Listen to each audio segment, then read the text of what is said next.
Bonjour et bienvenue à ce petit vidéo qui explique le début de mon projet pour contrôler le MCP d'un PMDG 737 NGX. Alors, la plupart des gens qui connaissent un peu Flight Simulator connaissent la réputation de cet avion. Cependant, euh, ça fait un petit bout de temps que je m'intrigue sur le fonctionnement des offsets et des events de cet avion. Alors, cette petite vidéo va juste vous montrer que ça peut fonctionner. Et je vais mettre un fichier zip avec le code et les explications, ainsi que quelques petites images, explications et tout. Essayer de rassembler le plus d'informations possible pour que vous puissiez faire la même chose. Pour l'instant, j'ai un breadboard qui fait. Je vais mettre le circuit. Pour ça, ça prend des condensateurs, quelques résistances. Pour l'instant, nous avons deux rotary switch, des rotary encoders qui sont accrochés au breadboard et à un petit Arduino.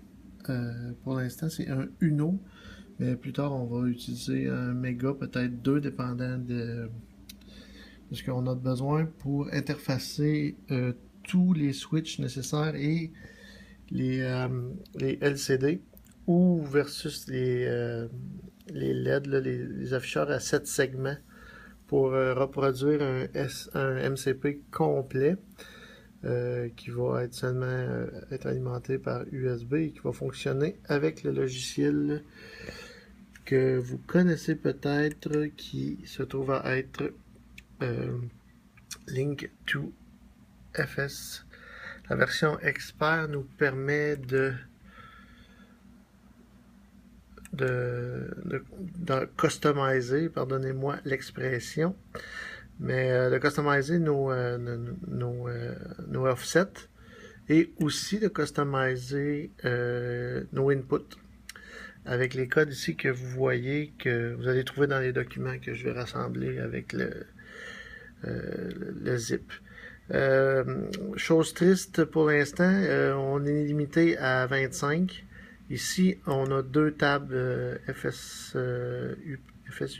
1 et 2 qui contient 12 chacune, donc 24 pour les offsets.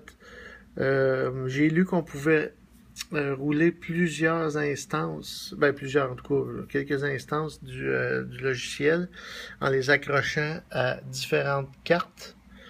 Mais pour l'instant, ce que je trouve bizarre, c'est que vous voyez ici, j'ai quelques profils, mais chacun de mes profils qui sont sauvegardés me ramène la même configuration ici, sauf peut-être ici le Sim Connect, où on voit tous les crochets. On dirait que ça, d'un profil à l'autre, ça fonctionne. Mais en mode expert, peu importe ce que je fais, ça se retrouve pour l'instant. En tout cas, je vais peut-être trouver quelque chose plus tard. Mais à date, je pense que pour le SMP, euh, on va pouvoir s'en sortir. En tout cas, on va pouvoir faire un bon bout de projet là, avec 24 et 25. Ben, dans le fond, c'est 24 input, si on peut dire, et j'utilise FSUPC pour envoyer, exemple, l'information collectée. On prend ici l'altitude, donc on extrait l'offset et on applique l'altitude ici, selon le type, et ça va être poussé au Arduino avec le code qu'on voit là, et l'Arduino va être en charge de l'afficher pour l'instant sur un cristaux liquide de 16.2, ce qui veut dire 16 caractères, deux lignes de 16 caractères. Donc, je vous fais un petit démo rapide pour finir la vidéo. On est déjà à 4 minutes. Je veux pas m'éterniser avec ça. Mais ici, on voit qu'on est à 20 000 pieds. Là, je vais revenir à mon bouton qui devrait être celui-là, je m'excuse. Je vais essayer de déposer. Ok, on va faire ça comme ça.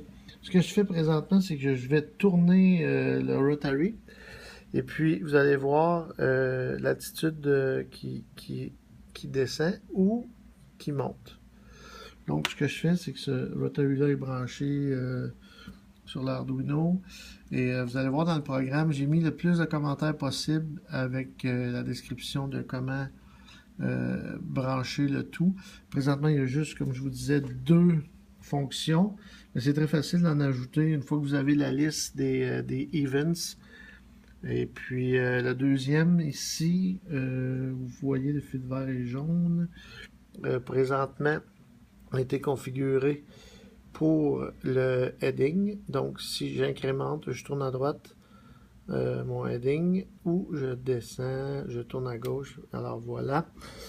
Juste pour vous montrer, pour terminer, la partie SimConnect, dans la colonne de droite, vous allez reconnaître les events de PMDG que j'ai entré dans un identifiant que le Arduino utilise pour envoyer l'info à notre fameux logiciel Link2FS.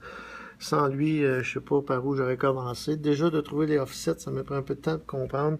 Puis, si vous regardez ici dans la section Input Testing, la manière dont ça fonctionne, c'est que le Y17, qui est ma fonction Y17 ici, avec l'events 70033 que vous allez trouver dans le document, eh bien, pour incrémenter ou décrémenter, il y a une variable. J'ai fait un peu d'essai-erreur. J'ai vu quelque part sur un forum le 1000 ici ou le 5000 pour monter ou descendre la valeur. Donc, je vais tenter d'expliquer tout ça dans mon document. Mais ça vous donne une idée. Et puis, si j'avais eu une petite vidéo comme ça, il y a quelques mois, ça m'aurait encouragé. Mais maintenant que je sais comment procéder, j'ai des pièces en commande. Puis, je vais commencer à retravailler mon MCP parce que vous avez probablement vu sur mon blog, dans le fond, sur mon site web, que j'avais fait une version sans cristaux liquides, sans afficheur. Autrement dit, c'était juste des boutons qui paramétraient l'avion, donc j'étais toujours obligé, c'est pas une façon de parler parce que le PMDG est très bien fait et c'est pas désagréable d'avoir le MCP en visuel sur un écran. Mais mon but dans les prochains mois, parce que j'imagine que ça peut être long selon le temps que je vais avoir pour commencer le projet et commencer et poursuivre, va être de créer un cockpit un peu plus, non pas un peu plus, mais le plus possible à l'échelle et avoir l'impression d'être vraiment dans l'avion. Donc d'éliminer tout ce qui est intérieur, de bâtir vraiment un cockpit pour ensuite installer une vue extérieure qui probablement va être des projecteurs sur un écran curve screen, je ne sais pas comment dire en français, sur un écran courbé, utilisant 2 ou 3 projecteurs dépendant du budget et de comment ça va fonctionner. Mais pour l'instant, on va commencer à bâtir le cockpit. J'ai déjà les plans.